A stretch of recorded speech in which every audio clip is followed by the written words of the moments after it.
Betapa senangnya hati istri ketika suami menelpon dari Jakarta. Adinda, ya Kanda, abang sudah sampai di Jakarta, acara luar kota. Di mana tinggal? Di Hotel Syariah. Alhamdulillah.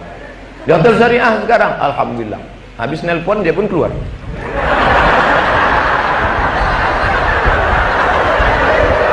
Masya Allah. Jadi kebahagiaan seorang istri adalah ketika dia melihat ada kesetiaan luar biasa. Andai pun terpisah, biarlah terpisah karena kematian. Biarlah berpisah karena mati. Jangan seperti yang tertulis di gerobak truk. Bukan perpisahan yang kutangisi, tapi caro nandak lama. Na'udzubillah. Suatu ketika saya khutbah Jumat. Khutbah Jumat di Masjid Namirah. Biasanya dalam hidup kalau perkara itu berkesan baru kita ingat setengah mati. Ingat luar biasa. Habis khutbah saya pun turun ke bawah, datang bapak-bapak kekar memeluk saya. Saya khawatir juga orang kekar memeluk. Karena kemarin yang tertangkap LGBT itu kan yang kekar-kekar. Ini apa ya? Setelah itu menangis. Ustaz Somad, iya, ada yang mau saya bicarakan. Takutnya kalau di pengajian nanti tak bisa. Ini habis khutbah Jumat. Saya mau tanya, bisa kita bicara empat mata? Saya bilang jangankan empat, tiga pun bisa. Apa namanya? Setelah jamaah cabut barulah dia. Begini Pak Ustadz, ya, istri saya ini kerja di kantor dinas. Terus lalu kemudian dia akrablah dengan pegawai, karena dia lebih sering ketemu pegawai di kantornya daripada saya. Dia berangkat pagi jam 8, 9, 10, 11, 12, 1, 2, 3, 4 8 jam dengan suami orang. Sementara dengan suaminya kadang 8 menit. 8 jam dengan suami orang, bersolek dengan suami orang, makan dengan suami orang, minum dengan suami orang, pulang ke rumah jumpa suami asik main HP. Nampak suami duduk, bukan ditegurnya, abang mau minum apa? Enggak, difotonya pula suaminya.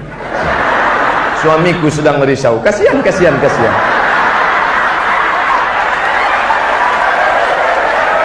Akhirnya Pak Ustadz, ini malu aku menceritakannya Pak Ustadz. Lanjutkan. Apa ceritanya? Rupanya Pak Ustadz yang selama ini saya antar dia ke airport jalan sama ini, pernah kami jalan sama ini, rupanya dia sudah berselingkuh sama itu 2 tahun lamanya Pak Ustadz. Saya bilang stop, jangan kau lanjutkan, aku tak sayang mana. Tak sampai hatiku mendengar. Jangan sampai meleleh. Aku orangnya lembut, meleleh air mataku. Jadi apa saran Pak Ustadz?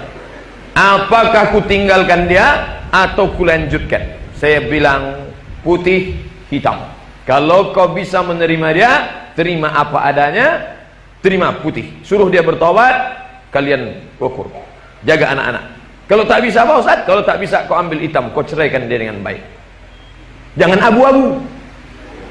Kalau putih katakan putih, kalau hitam katakan hitam. Kan ada lagunya itu kan.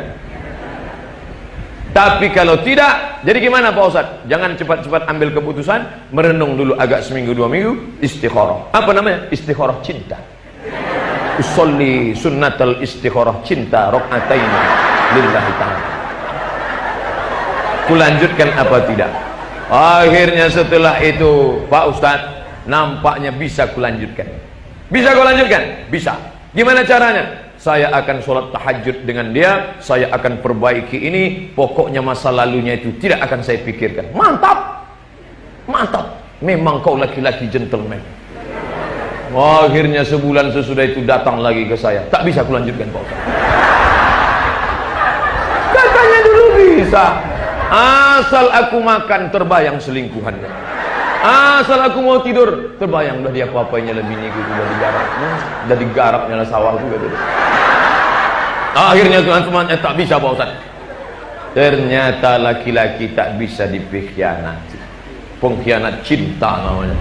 Itulah kenapa orang di Jakarta itu kalau menikah, kebetulan kawan saya ada menikah di Jakarta, bawa-bawaan kue-kue, saya tengok di depan ada roti buaya. Kenapa roti buaya? Saya tanya, Bo, ya, kenapa orang Betawi ini kalau nikah ada roti buaya? Ustadz Somad, binatang yang paling setia tak pernah selingkuh adalah buaya. Jadi kami ingin dia setia macam buaya.